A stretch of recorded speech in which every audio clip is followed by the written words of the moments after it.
প্রাক্তন প্রধানমন্ত্রী শেখ হাসিনার মন্তব্য সমাজ মাধ্যম এবং গণমাধ্যম থেকে সরিয়ে দেওয়ার নির্দেশ দিল বাংলাদেশের আন্তর্জাতিক অপরাধ ট্রাইব্যুনাল বা আইসিটি।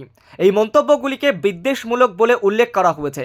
বাংলাদেশের অন্তর্বর্তীকালীন সরকার শেখ হাসিনার মন্তব্যের বিরুদ্ধে আইসিটির দ্বারস্থ হয়েছিল। বৃহস্পতিবার এই সংক্রান্ত নির্দেশ দিয়েছে আইসিটি।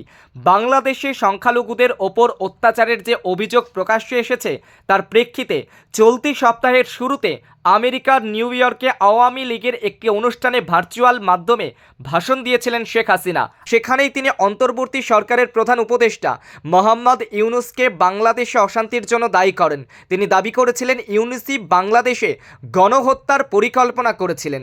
সংখ্যালঘুদের ওপর অত্যাচারের নেপথ্যেও তিনিই রয়েছেন বলে দাবি করেছেন বাংলাদেশের প্রাক্তন প্রধানমন্ত্রী। তার মন্তব্য ছিল, ইউনূস এবং তার ছাত্র সহায়কেরা বাংলাদেশে সংখ্যালঘুদের উপাসনাস্থল ভাঙচুর করছেন, ইসকনের প্রতিষ্ঠানেও হামলা চালাচ্ছে।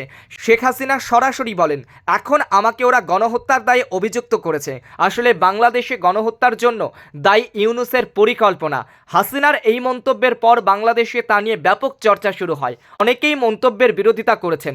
অন্তর্বর্তী সরকারের তরফে এই মন্তব্যের বিরুদ্ধে আইসিটিতে একেবারে আবেদন জানানো হয়। আর তাদের বক্তব্য, হাসিনার মন্তব্যের প্রচার সমাজ মাধ্যম এবং গণমাধ্যমে নিষিদ্ধ না হলে তার বিরুদ্ধে তদন্ত প্রভাবিত হতে পারে।